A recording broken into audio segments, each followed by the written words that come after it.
Hello, my kink community. What's good? How you feeling tonight? I'm gonna fix me a little drink and get this started tonight. Mental health. We're gonna talk about it. We had to. We had to.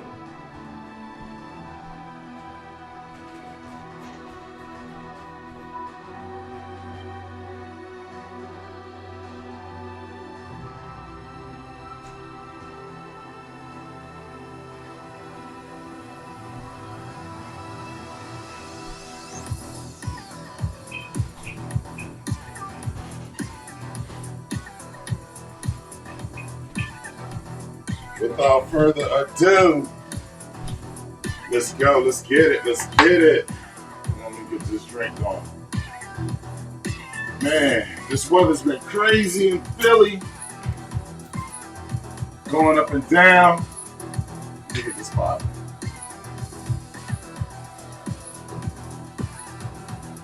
What's going on?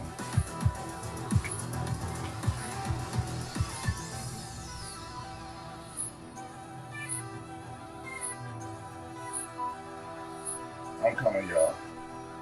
I'll figure it out. No, don't want that.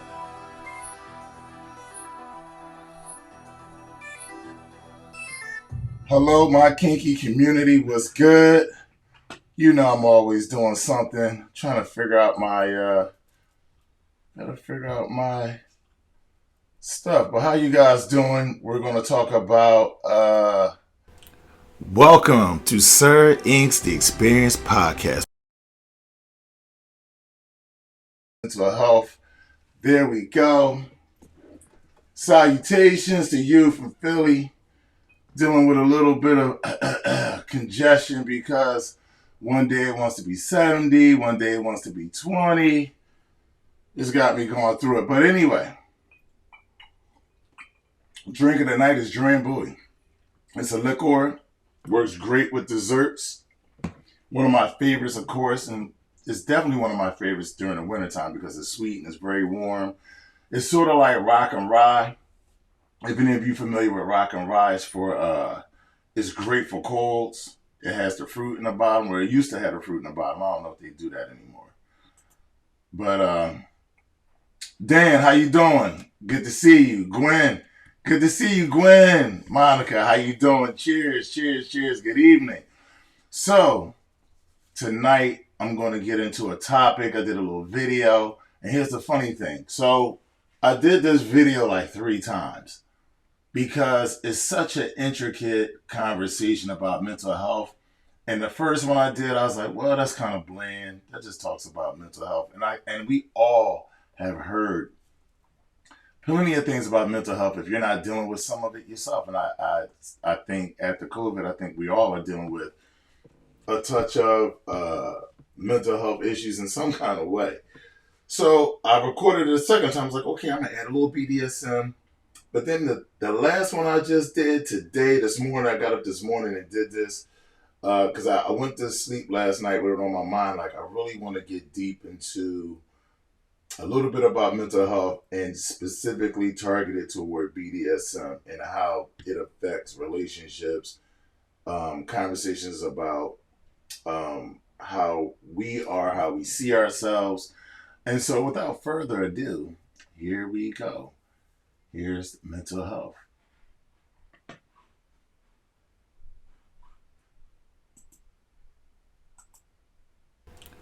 Welcome to Sir Ink's The Experience Podcast, where we talk about anything and everything kink.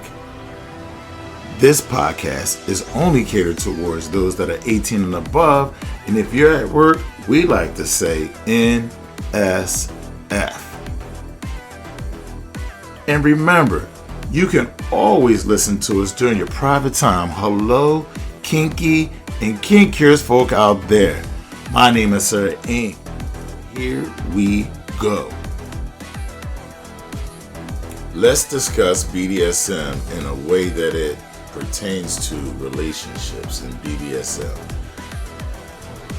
We have discussed ad nauseum what mental health is. I mean, you can turn on the TV every day, someone's talking about mental health. We need to work on that. And when it relates to BDSM, we need to understand certain things about mental health. Number one, you want to pick a healthy partner. But how do you pick a healthy partner? How can you see the unseen? Right? How can you really tell what's on someone's mind? You really can't. And this is where I say have patience come in. When you guys hear me say, it takes me like 2 years to really get to know somebody, to really know who you are, how you will react in certain situations. That's because time will reveal character. Time reveals true character, and you get to see people go through different seasons, but go through different phases in their life. And you have to just be aware of how they deal with conflict and how they resolve those conflicts.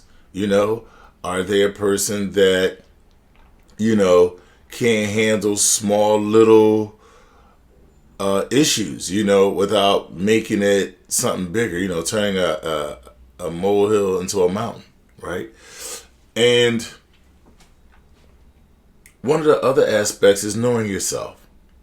You need to know yourself, and knowing yourself is knowing what you can and can't do, what you can and what you cannot tolerate. And this is very big. But not only knowing that about yourself, because I think we all know these things about ourselves, right? But we're not always transparent with that with someone we're in an intimate relationship with. And I think that's where it gets a little bit more complicated, because we try to hide ourselves. We don't want to reveal that we have flaws in our character or flaws in our thinking. And what we're not taught in society is that relationships are reflections of yourself. So when you're dealing with someone, it's hard to hide yourself. You have to be who you are, unless someone is just completely overlooking the obvious or just not paying attention to you in that way. And that's an issue within itself, right? There might be something you're going through that your partner can help you through, can help you overcome that hurdle, and if they directly can't help you over the hurdle, they may know somebody who's going through the similar things, or may know someone who can help pull you through whatever mental issue you're having. But you don't know that unless you actually open up your mouth and talk to somebody. So that's knowing yourself, knowing your limits. How about the feeling of inadequacy? And the feeling of inadequacy is huge. Huge, huge, huge, when you feel as though you're not worthy enough for yourself. But then you still want to get involved with someone, right? Then you get involved with someone and you're asking them to see you as valuable. But even if a person holds you high in value, if you don't feel that way about yourself, then it's all for nothing, because there's nothing anyone can do for you that you should not be able to do for yourself, self-esteem wise, feeling adequate wise. You have to know that you're worthy of the things that you desire and want. And if you don't feel that way, life will always throw you opportunities of things that you want for yourself, but you won't be able to hold on to them because you're not feeling like you really deserve it. You don't feel like you're worthy enough. And that's a problem. Also, when it comes to relationships of like polyamory, when you're in a relationship with someone and it's polyamory or it's an open relationship, it can, or a swinger relationship, inadequacy is there. Some feelings of inadequacy can be there. Inadequacy in a way of, okay, look, I'm dealing with a woman. I may not be able to sexually satisfy her. So I'm now faced with, wow, Does she stay here and suffer with me in this moment because we're together and, you know, this, that, and the other? Or do we come to an agreement and have an open relationship where she can go out and have her needs met? Just as well as someone may be, a couple may be having their physical side met, but someone is not getting enough of the mental side, right? So is it okay for your partner to go out and get that from someone else? This is polyamory. But also in polyamory, people deal with jealousy, inadequacy. But the thing is, in polyamory, they deal with, I cannot be everything you need. I may not be everything that she needs, but she can get most of what she needs from me, and then I allow her to go out and get the rest. But there always has to be a box around that. And the thing about that is knowing that you're inadequate in certain ways or not compatible in certain ways doesn't mean the whole relationship is not good. It doesn't mean that the other person has to suffer. It means that you just have to have open and honest communication.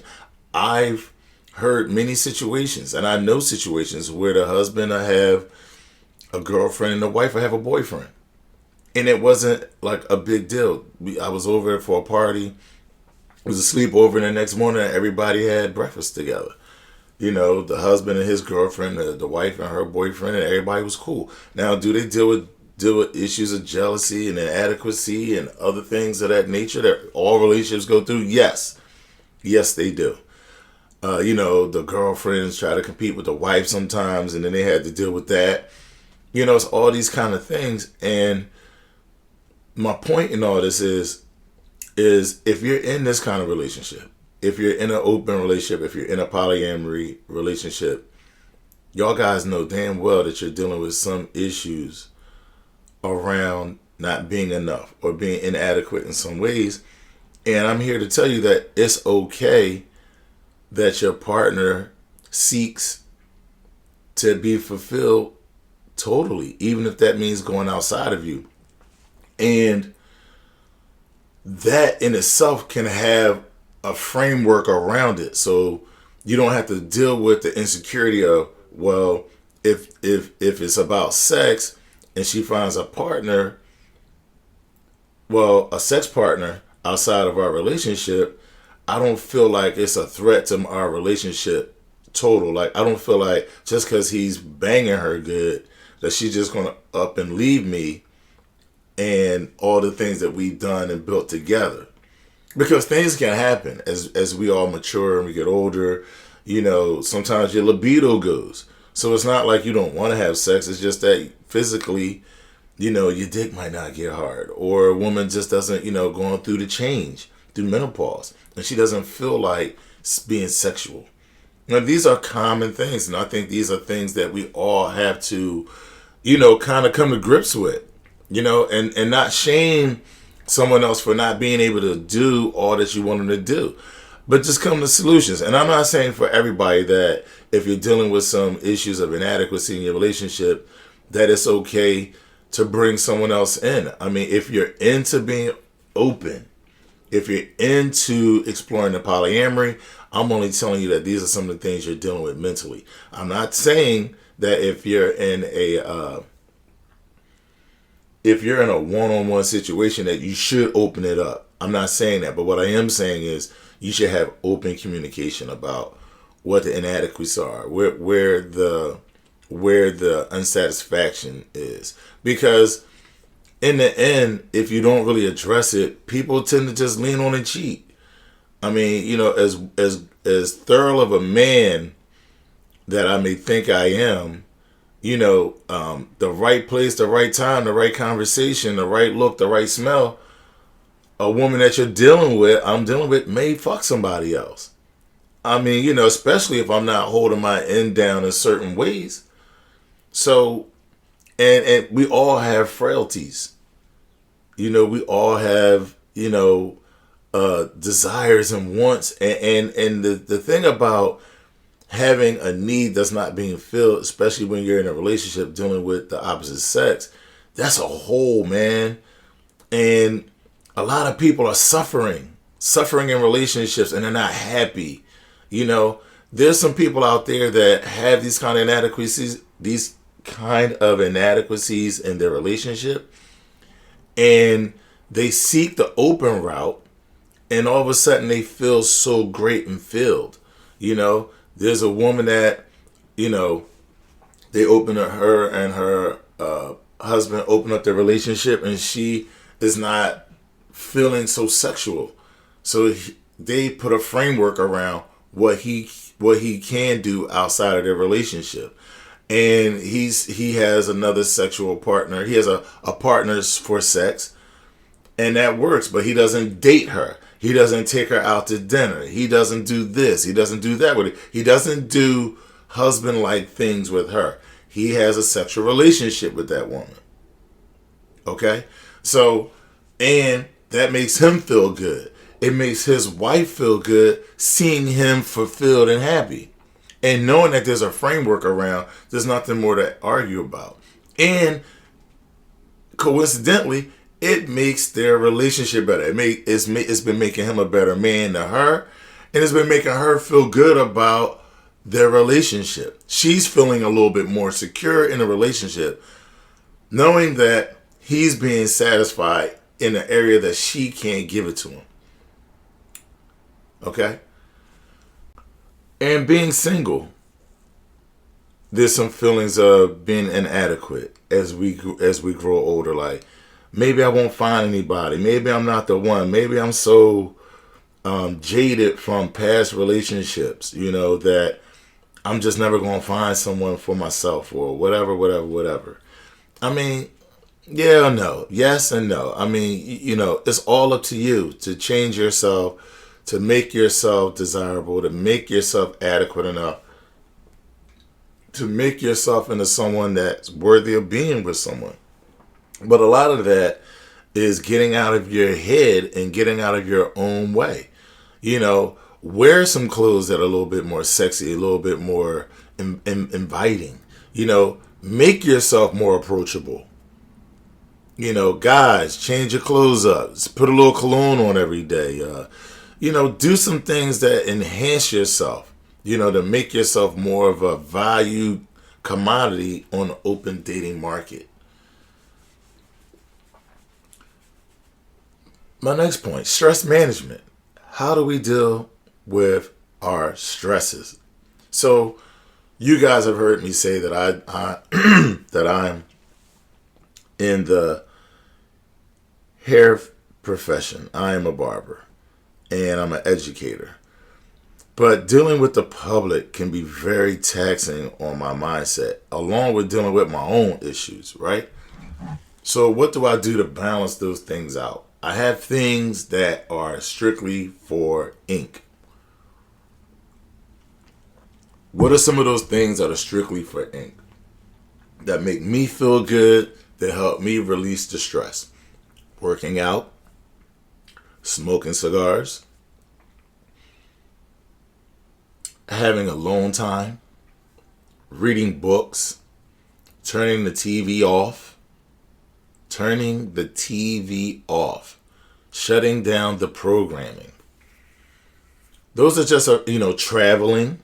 These are just a few things that allow me to do what I do and deal with the stresses of everyday life, to deal with the stresses of my job. I have to have those things. And too many times we sacrifice ourselves completely to our job, to our families, to our friends, and we don't take a little piece of time for ourselves. It is so crucial to have something that is for you, that is only for you, and no one else can share in that. I don't give a damn if you're married. You need to have something that is only for you. This is why men need a place that's called a man cave. Because when a man has a man cave, it's just about having solace. It's about being in a place where you don't have to talk, where you can watch sports, or you can listen to your music, or you can work out, or you do whatever you want to do, and it's your time. And when you don't have it, don't you notice a lot of people retreat to the bathroom? They go into the damn bathroom. Or they're like, man, I need a minute. I need to go to the store, and they take an hour in the supermarket, right? Because they just want alone time. They need time where people aren't running things to them, running problems to them, talking to them, da da da da. So you need to know how to carve out time for yourself. It is so, so important to take care of yourself. This is very, very crucial. And I need everybody to understand that it's okay to say no. It's okay to take time for yourself. You need to be a little selfish in order to be healthy. Because if you're a giving, kind person, you don't know how to say no, and people do not know how not to ask you for things, how not to lean on you for things. Because they always think you're there for them. They always think that you got it. Nah, no. Be selfish with yourself sometimes. I don't care if you're married. I don't care if you're in a polyamory relationship. You need to make sure that you're good. If you're not good, nothing else is good. Understand that. And that goes along with what I'm saying with my next point is establishing healthy routines. So I have a routine. Every other day I work out. You know, I'm a run on the treadmill, I'm a jump rope, I'm gonna go in the basement, I'm gonna hit the weights. Whatever the case may be, I'm taking that time every other day, at least 3 times a week, to work out. I also, on Friday nights, treat myself to dinner by myself. I go somewhere where people do not speak English in particular, because I don't want to hear it. I want to be in a place where no one knows me. They're there to cater to me. I'm going to eat my food. I'm going to have my drink and be to myself. Sometimes I take a friend. Most times I don't. I want to sit in solace and just decompress. I need that moment to decompress. And I think that I know a lot of people's lives are very busy. Trust me, I know you're like, man, how can I get a night like that? Or where do I get the time to do that? I don't know. But if you're stressed out, you need to figure it out. You need to figure it out and be selfish. Think in that moment, I need to be a little bit more selfish with myself. Okay? So going out to dinner and having a drink, that makes me feel so good. And that's nothing that I would have done when I was in my 20s or even in my 30s. But as I'm in my 40s and I'm going into my 50s, oh my God, that time to myself is crucial. Even if you get it in the morning time, while you're making your coffee, just sit and just have alone time. Take 10, 15 minutes. Now they have the apps on the phones, like they have the one with the commercial with LeBron James called Calm. You open the app up and it just gives you a minute or 2 minutes that tells you to breathe and just be calm. Like, that is crucial. Even if you can only carve out a minute, just do that. Just do that. And then my next point would be forecasting triggers. You know what sets you off. You know what pisses you off. You know what drags you into a dark place. You know what takes you outside of your character. And when you see things coming, when you see it coming down the road, because it's a feeling too, I know it, right? It's a feeling, and I know depression is a feeling. Things that start happening, and you're like, oh, I'm sinking. Well, you have to have a floor to that. You got to have a floor, okay? It's okay to understand that you're going to have these feelings. It's okay to fall sometimes. But when you fall, you got to have a floor. You got to have a baseline to that falling. Okay? So when you start feeling like that, you start sinking, and you have to have that part of you that says, hey, don't go too far. Come up for air. Okay? If you're, like for me, it would be biting my nails. Okay? It's a bad habit. But when I'm nervous, when I'm going through something, I'm stressed, I notice I bite my nails. So then I look at my nails, I'm like, all right, you know what? I got to stop. Because I realize that it's not just about habit. It's about stress. Okay, and I look at, I'm like, I done bit him down too far. I gotta stop. That's the line. That's the line I gotta stop. And forecasting triggers is also not just for you. Well, number one, forecasting triggers is I'm not gonna put myself in this situation. I know that's gonna piss me the hell off. I know it's gonna piss me off. Right? So I'm not even gonna do it. I had an argument one day with my 28-year-old, and I said, you know what?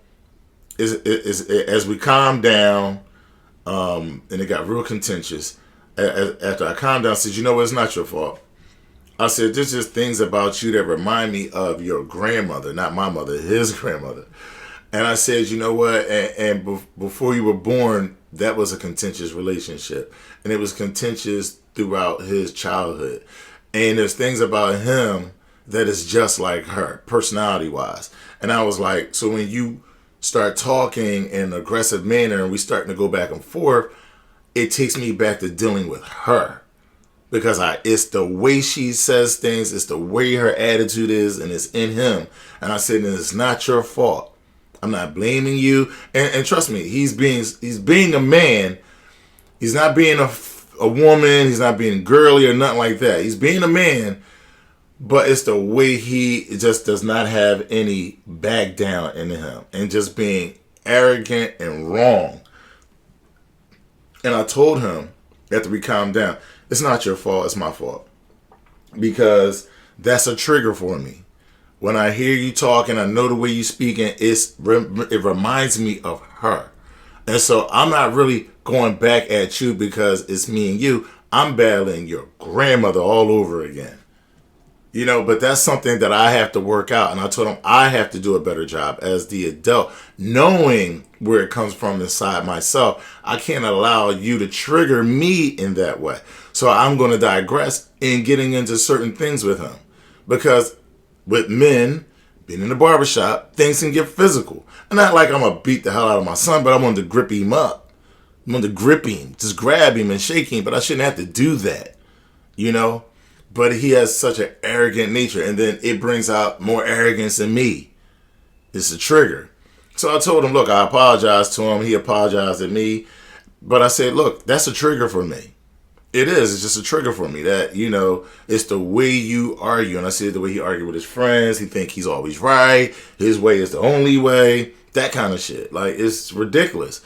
But he's young. He doesn't have a family. He doesn't have no kids. Doesn't have no girlfriend. So it's him. He's out here by himself. He's doing good for himself. So what can you tell him? They're young. And I know this. I'm the giraffe. He's the lion. He's the young lion, right? What do I mean by that? Lions and tigers are at the bottom, fighting each other, clawing each other, killing each other, right? Not literally killing each other, but you know what I'm saying. They're fighting each other, blooding each other up. The giraffe sits up high. He sees everything coming. That's the maturity. Maturity is when you've grown to the point where you can see things that are coming. You can see trouble on the horizon, and you can move out the way. That's what it is to be a giraffe. And lastly, different relationships. No matter what and I'm going back to different relationships. No matter what your relationship dynamic is, I want to stress again that, guys, please know yourself. Be honest with that with your partner. When you give your partner, I know it's a vulnerable place to be in, but give your partner, and in due time, right? You don't have to tell them all in the first date, but over a course of time in the beginning of your relationship, roll out who you are and allow that person to understand who you are, what your triggers are, what your past traumas are, so that they don't indiscriminately step on your toes. Like someone might do something, you'll blow up. But if they don't know, they don't know. You have to be able to tell people intimate things about yourself that are very hurtful, very dark things, right? But you want to give someone that you care about, that you're supposed to be in a good relationship with, you want to give them information so that you guys can have a healthy union, okay?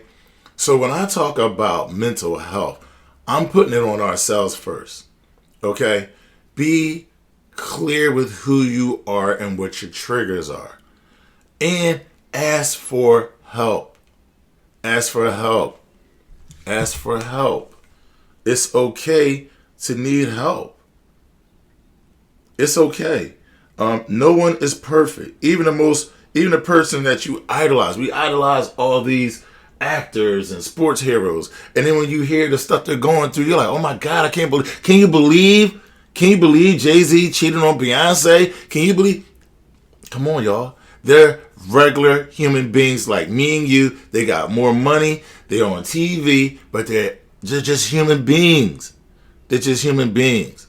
So let's all do a better job with ourselves, with managing our stress, and do a better job with conveying to people in our life what those stresses are. And if you have someone that's stressing you out and they're trouncing on the tulips of your emotions or your mindset, get rid of them. Get rid of anything that brings you stress on purpose. Any and everything that gives you stress, get rid of it on purpose. And I know that a lot of us are locked into jobs, but you can't do that. You just can't throw your job away without you throwing part of your financial life away, right? So I get that. But find a way to deal with the stress. Take time for yourself. Please.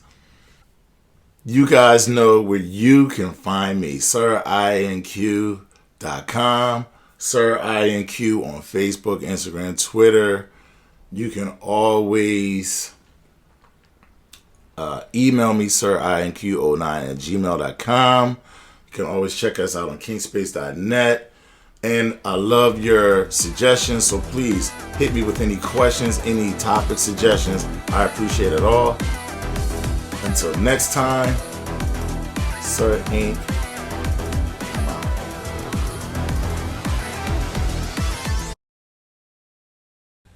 So that is my little short vid on mental health. And as I'm watching this, guys, I'm coming up with more thoughts about it myself. And one thing you'll notice about my page, let me go to this perspective. One thing you'll notice about my page is no matter what's going on in the world, I normally just try to keep it to BDSM because I use this myself as an escape from not my reality, but a way of not trying to just keep reliving the stresses of the world. However, we all know that there's a pressing war going on right now. And there's always conflicts in the world, and people are dying from these conflicts. So no matter if it's in Yemen, no matter if it's in Ukraine, or if it's somewhere in Africa, or somewhere in the Arabic world, it's all horrible. But one thing I will notice about mainstream media is they always try to get inside. And this is American media. They always trying to get inside what's going on in Putin's head. And I just do not like that. So the funny thing is, I had a friend, and she wrote a book, but she always would go back and forth to France. And she said, you know what? The difference between American TV and news and the difference between the news over there is they just report the news. They don't bring on experts. They don't try to get into the people's head or what they was thinking and all this. The shooter, what was he thinking, and all this. They just report the news. And as I'm watching the news here, they're always talking about Putin and his mindset, and is he ill, or is he deteriorating mentally? It's all this stuff that they're trying to diagnose people. We have football players like Antonio Brown. They just think maybe he's got concussion issues, maybe he's got this, and maybe he's got that. And you talk about what's the famous singer, the young girl with the blonde hair, and she shaved her hair off. I don't know what I'm talking about, the real famous one. She's going through it with her dad or custody of her money and all this stuff. They always trying to get in people's head like she's crazy, she isn't crazy. Like, at the end of the day, like, We don't know what's going on in people's head. You can't determine that. Like Antonio Brown got on TV and said, "Yeah, I don't have mental issues. He's just a nutty character. His attitude is kind of nutty." But at any rate, I'm saying all that to say that we cannot know what's going on in other people's. Britney Spears, thank you. We cannot know what's going on in people's heads. Some people just have eccentric personalities, and that doesn't seem normal. But you know what's normal? Eccentric personality people. Anyone that's worked with the public will tell you that you run across these eccentric type people. There's nothing you can do about it. But I don't necessarily want to go diagnosing people with having certain mental issues when I'm not a damn doctor. I've never had them sit on my sofa and talk to them and dig inside their head. So I don't. We got to stop that kind of stuff. We got to stop labeling people with certain things. I think that's a big issue with mental health. It's the false diagnosis from regular people of what mental illness is. And okay, so Amy sends a question that says, "How do you get into a relationship and tell them you have mental health problems?" Well, Amy, I think. Let me go here. Whether you tell them or not is going to come out in your behavior, because there's always triggers out there, and you'll get triggered, and then a person will look at you like, "Well, what's going on?" And they don't know where it's coming from. As speaking for myself, I would rather you explain to me the things that are your triggers, the things that are your issues, so I can help you work through them if we're going to be in some kind of relationship. And I like to know that up front so I know what I'm dealing with. So if there's something like if I yell, right, and that triggers you back to some form of abuse when you was a child or whatever the case may be, then I need to know that so I can, change the way I approach you with certain things. And so again, you don't want to roll all of yourself out on the first date or the first time you're meeting somebody. But at the point where the relationship is getting serious, you just want to have an open conversation with people. And I think we have issues with our problems to the point where, like, if I met somebody like me, I probably wouldn't date me. See, that's bad thinking, because just because you have a problem with it doesn't mean someone that you date may have a problem with it.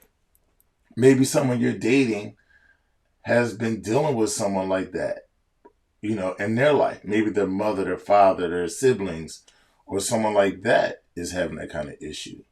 So you just never know. But I definitely always say I think there's an Obama way to say things. There's a very I can't just say nice way, because sometimes it's not a nice way to say things, but there's a good way to roll it out, and timing is everything. Timing is everything. You don't want to wait till you're at someone's wedding and then be like, "Hey, guess what? Yeah, I have issues with blah blah blah blah blah." But that wedding could be a trigger for you, right? Like, you go to a wedding, you see some stuff, and it triggers you. So, for example, I have a really good movie for you guys to check out. Maybe some of you have watched it. It's called "What the Bleep is Going On," or "What the Bleep Do We Know?" And it's on YouTube. Like, you can watch the whole film on YouTube, and it goes into triggers and how this stuff like mentally affects your body, physiology. So it's a really good "What the Bleep Do We Know?" And it's a really, really good watch. I think it's about a good hour and a half, maybe 2 hours, but it's a really good watch. The last time I saw it was on YouTube. Back in the day, I had it on DVD, but last I saw it was on YouTube, and it's a very good one to watch. And I also have a book suggestion for anyone out there that may be struggling with suffering inside and just some issues of inadequacy. And the book is called "Suffering is Optional: 3 Keys to Wisdom and Joy" by Sherry Huber. The funny thing not the funny thing, "suffering is optional" is a phrase from Buddha. And it is a really good, it's a really good read. A friend of mine, good friend of mine, years ago, I'm going back into the 90s, was really going through some depressing times.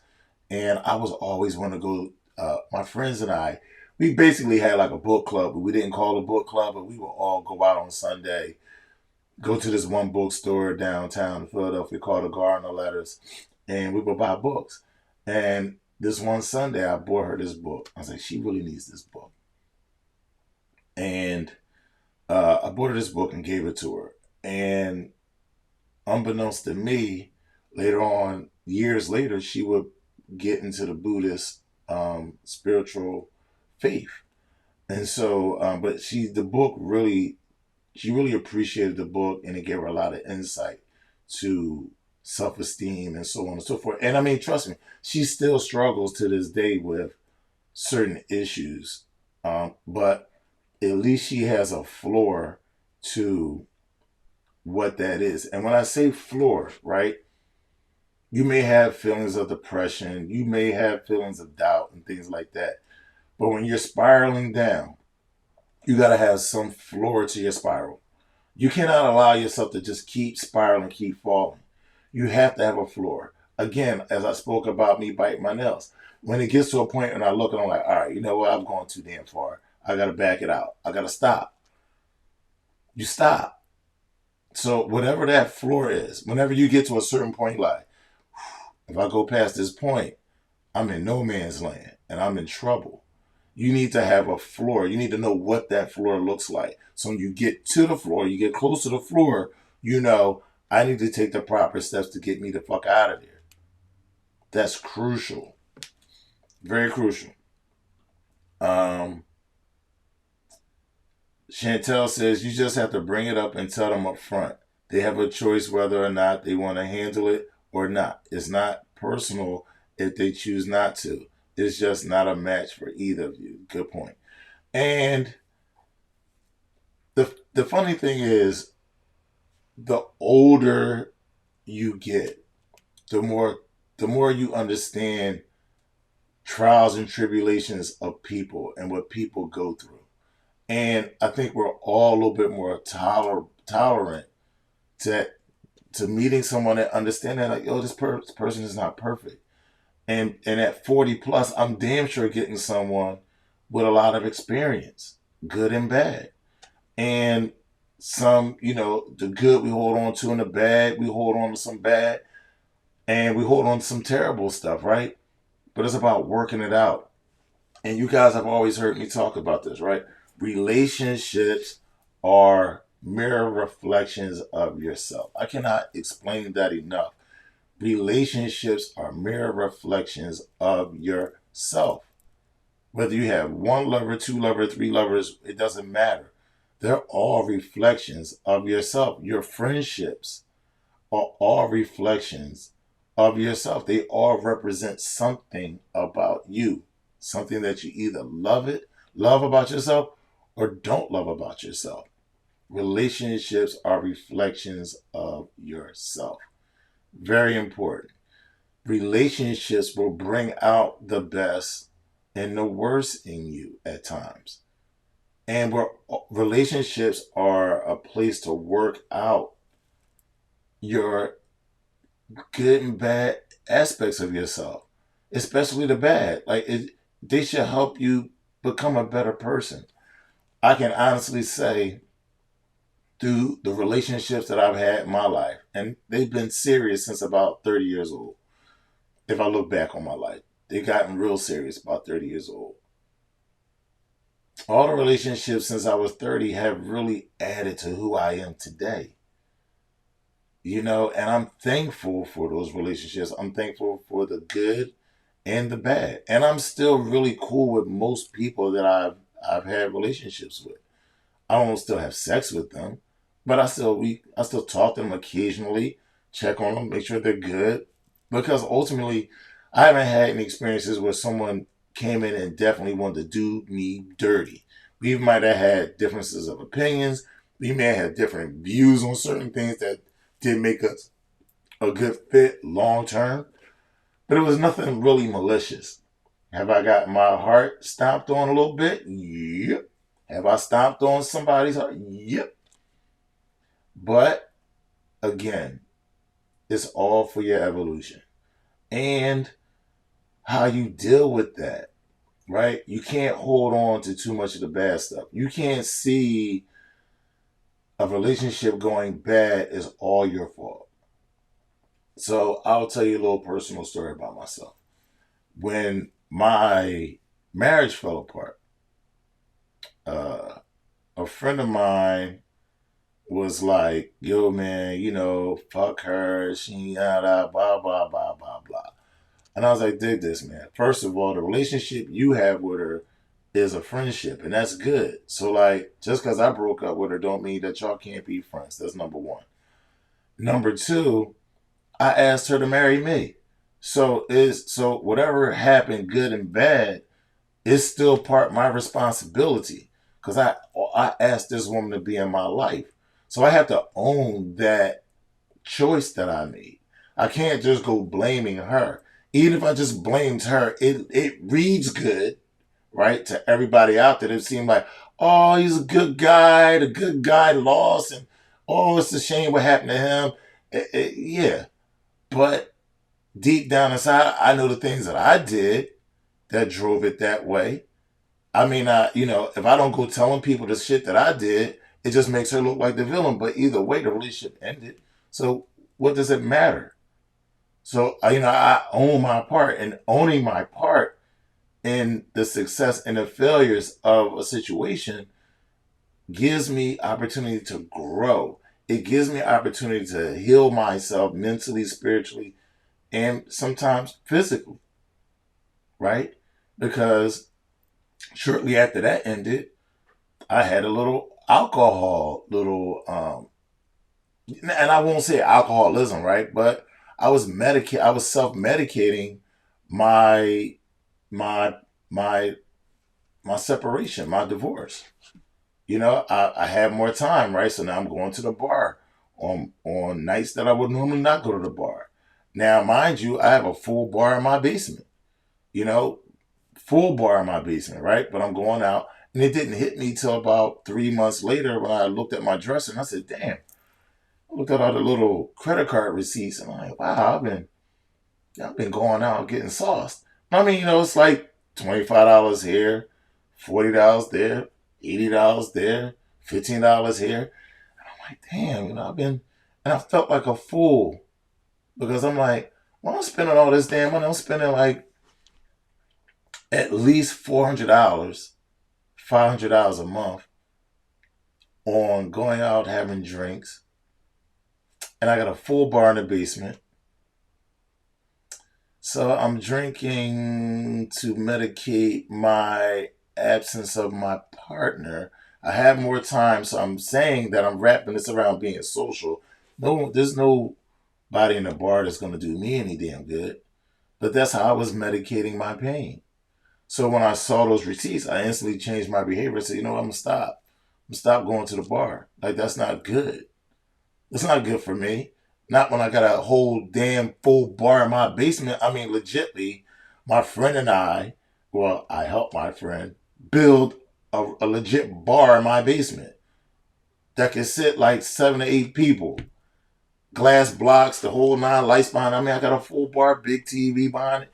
I'm sitting here going to the fucking bar buying drinks, socializing with with people that's not going to change my life. None of those people are helping me. This pacification. But lesson learned. Let me see. What do we have here? Gwyneth says, it's like I said to my master fairly early on. One of my hard no's is no belts. That was my father's punishment of choice, and it will pull me right out of a scene. That have him into that gave him info that there had been an issue there, and was the start of a deeper talk about how that still affects me. That is one way to start bringing things up. Yes, yes, yes, yes, yes. And I've had a friend of mine that I dealt with years and years ago, and she didn't like being fingered from some trauma in her past. And I didn't figure that out till we're in the mix, and I go to touch her, and she's like, "Nah, that just makes me uncomfortable." I was like, "Okay." And then later on, she explained to me like, some issues in my past, and I don't like that. I don't do that. I'm like, damn, fucked up. So as you get older, the realities when you're dealing with different people and knowing what people have gone through and having compassion for people, you don't judge people when they come to the table with these are triggers or these are the things that I've gone through. Because shit, I'm not perfect. Let me see, Dan. Similar to saying, show me your friends and I'll show you your future. I like that one, Dan. I got to use that. Dan, I haven't heard that one. I got to use that one. Maybe the reason you went out is because being at home reminded you of her. So it's not about where you drink. Just leave your house to forget. You know what, Dan? A little bit. I wasn't necessarily trying to forget her. It's two parts about this. Number one, because I live in the city, my friends actually owned a bar not even 100, like 100 yards from my house. So that was just bad, right? So it's like, right, I don't want to be in a house, but I was dealing with still having kids. So when I didn't have the kids, it was cool. I just walk over to the bar real quick.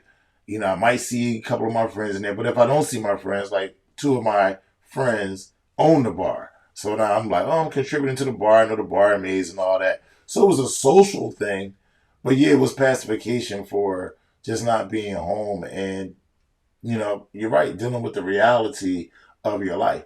And I've told a friend of mine this about how I process, and I feel as though some men process failed relationships in this way. We don't look at relationships in a aspect. Oh, my heart is broke. Sometimes men deal with a failure of a relationship, especially a marriage, as like failure. Like this shit failed. Like when men go to do certain things in their life, they want to succeed at those things. And when I got married, I wanted to succeed at my marriage. Now, was I perfect? No, I got married at 30. I still had some things in me, some immature ways, but they weren't that bad. I was still very much a good family man. But again, when that thing ended, it felt like failure to me. It didn't feel like heartbreak. It felt like failure. And when I said that to a friend of mine, she was like, nah, it's not like failure. I was like, no, for me, I processed it like failure because as a man, I set the agenda for what we were going to accomplish as a couple. And when she bails out of her end of the bargain, this is like a business. When your partner bails on you and you need your partner to get to where you're going, and you've crafted this direction for both of y'all to go in, it's fucking failure. It ain't a broken heart. It's fucking failure. For me, that's how I look at it. Now, some other guy might look at it as heartbreak. I see it as failure because there are things as a man that has goals and is driven. If you're going to be a part of my life, then this is how you can help me get there. And let me help you help me. So as I'm helping you, you're not really helping me, and then you bail, this shit failed. Blow up in my face. Now I got to look at where the fuck did I go wrong? I can't make that mistake again. Because if I'm going to build something with someone, I got to make sure my partner's tighter. So I got to look back at that and see where the flaws were. At least that's how I think. I'm a Virgo. I can be, on some, strict, um, you know, um, asshole shit like that. Uh, Thank you, Dan. I appreciate that. It's grieving, the loss, failure, the process. Oh, the process is the steps of. Yes. Yeah, you're right. You're right. And sometimes I know. Oh, okay. Let me see. Terry says it's the idea of the phases of grief. You are grieving the failure, loss of your union, and also it impacts how you are navigating your own masculinity, whatever it may be. That is true. That is true. That is true. And a lot of that is, if you're a man and you take like having a family serious and you're dedicated to, raising kids and, being there for your partner, things of that nature, if that thing goes left, you're left, you're sitting there, especially if you didn't really fuck your relationship up. You know what I'm saying? Like it's different if you was a guy that's out in the streets cheating, ignoring your household. I get that. You just gotta eat that up. You gotta eat that up. But when you're into when you're into who you're with and you're constantly trying to work through your shit, work through their shit, and still build some shit and go forward, and that thing fall apart, yeah, you grieve it. You do. Because you're a driven man and you're putting pieces in place that's going to add up to something. And you want to see it all go well. Because you're like, look, the life is going to be lovely. Especially when you have models of success in your life. Both sets of my grandparents, one set was married. My father's set of grandparents were married for 63 years before my grandfather died. And my other set of grandparents on my mother's side, they were married for 54 years before my grandfather passed. So I was raised to see models of success in relationships. So when I got married, that was serious for me. And I see guys that aren't fucking serious about getting married, and I be on their ass. I am on dudes' asses about being who they are, being transparent, and having some fucking direction if you're going to have a woman in your life and going to make a family. Like, I'm on dudes' asses. I don't let up on that. I'm not saying dudes got to be perfect, but you got to pay attention to your fucking household. You can never ignore your household. That's just unacceptable. Unacceptable, in my opinion. But I want to thank you guys for, hanging out with me, doing these lives. I know I've been doing them an hour later. Chantel, Terry, a few of other people that I know are watching. That's East Coast time. Dan, thank you for getting on and giving up your insights. I appreciate you much. Gwyneth, thank you for staying up with me. You guys mean the world to me. You guys are the reason why I have so much more courage to do this. Monica, thank you. You are a great friend. Some of these new things that I'm getting, Monica has been putting together. I'm trying to work a little deal with her so we can have some certain toys to retail. And a special shout out to Alicia. She's really been instrumental in giving me some topics to go off of. So I just appreciate everybody that gives to me. I give back. And next week, I don't know what the topic is going to be just yet, but I'll come up with it and I'll post it up by Friday night. I did do a podcast with the Curious Girl, which is a really good one. It's a little bit of a gumbo. I'm going to put that up so you guys can hear it. Her and I have a good time. And that was a really good conversation. So I probably will put that up. Don't want to put that up next week. I don't know if I'm going to put that up next week, but I'll keep you guys informed. Thank you for chilling with me. And until next time, peace.